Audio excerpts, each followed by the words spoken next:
తండేలి అభిమానులందరూ బాగున్నారా? సూపర్.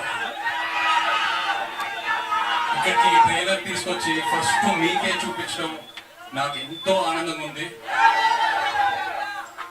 ఎందుకంటే ఈ తండేలి ప్రయాణం స్క్రిప్ట్ లాక్ అయ్యే ముందు ఫస్ట్ వైజాగ్ లోనే మొదలైంది. మేము వైజాగ్ లో అడుగుపెట్టి ఆ తర్వాత శ్రీకాకుళంకి వెళ్ళి అక్కడ ఉన్న మత్స్యకారులందరితో టైం స్పెండ్ చేసి వాళ్ళ లైఫ్ ఏంటి, వాళ్ళ ఛాలెంజెస్ ఏంటి, వాళ్ళు ఎలా ఉంటారు, వాళ్ళు తినే తిండి ఏంటి అన్ని కనుక్కొని ఆ తర్వాత వైజాగ్ వచ్చి ఇక్కడ జాలాపేటలో తిరిగి ఆ తర్వాత సముద్రంలోకి వెళ్ళి యాటను చూసి నేర్చుకొని ఆ తర్వాత నాకు తండేలి రాజు క్యారెక్టర్ గురించి క్లారిటీ వచ్చింది. సో ఇక్కడ వచ్చిండకపోతే ఈ తండేలి రాజు క్యారెక్టర్ ఉండేది కాదు. So thank you so much. ఈ థ్యాంక్స్ లో చాలా మందికి థ్యాంక్స్ చెప్పాలి ఈ విషయంలో. ఇక్కడ ఫస్ట్ వేదిక మీద ఉన్న మా టీం అందరికి Karthik, thank you for the wonderful story you brought us. అలాగే భాను గారు, సత్య గారు, థ్యాంక్ యూ. అండ్ మన పుష్ప కా బాప్ అరవింద్ గారు, నిజంగా లాస్ట్ 1.5 year నా లైఫ్ లో నిజమైన తండేలు ఆయనే.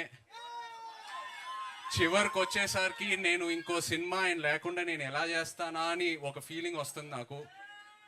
ఆయన ఈ సినిమాలో ఆయన ఇన్వాల్వ్మెంట్ అంతా, ఆయన ఇన్పుట్స్ ఏదైనా, ఆయన గైడెన్స్, నిజంగా నేను life long I will be indebted to you Aravind garu. Thank you so much. And Vizag విషయంకి వస్తే మీ అందరికి ఎన్నోసార్లు చెప్పాను, ఏ సినిమా రిలీజ్ తర్వాత ఫస్ట్ వైజాగ్ లో టాక్ ఏంటనేది కనుక్కుంటా. ఎందుకంటే వైజాగ్ లో సినిమా ఆడిందంటే ప్రపంచంలో ఎక్కడైనా సినిమా ఆడాల్సిందే. అండ్ వైజాగ్ నాకు ఎంత క్లోజ్ అంటే, నేను వైజాగ్ అమ్మాయిని ప్రేమించి పెళ్లి చేసుకొని ఇప్పుడు నా ఇంట్లో కూడా వైజాగ్ ఉంది. నా ఇంట్లో కూడా రూలింగ్ పార్టీ వైజాగే. సో బ్రదర్స్, ఒక చిన్న రిక్వెస్ట్, తండేల్ సినిమాకి వైజాగ్ లో కలెక్షన్స్ షేక్ అయిపోవాలి, లేకపోతే నా పరువు పోతుంది ఇంట్లో. ప్లీజ్.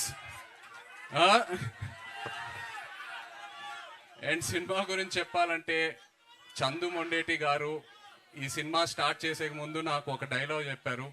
నేను ఆ డైలాగే పట్టుకున్నా. దద్దా గుర్తెట్టుకో, ఈ పాలి ఆట గురి తప్పేదే లేదేస్. February 7 రాజులమ్మ జాతరే. నాన్న మన కింగ్ చెప్తూ ఉంటారు, వస్తున్నాం కొడుతున్నాం అని. తండేల్ రాజు స్టైల్లో చెప్పాలంటే దుల్లో కొట్టేస్తున్నాం. Thank you so much. Love you all. Thank you. కాదు, బుజ్జి తల్లి ఇక్కడికి రాలేకపోయింది కాబట్టి ఇక్కడి నుంచే మీరు ఆ డైలాగ్ కూడా చెప్పేస్తే ఇంకా ఇంకా బాగుంటుంది, కంప్లీట్ గా ఉంటుంది. వచ్చేస్తున్నా కదే కదా నవ్వే బుజ్జితలే. Wonderful. Thank you so much Naga Chaitanya గారు.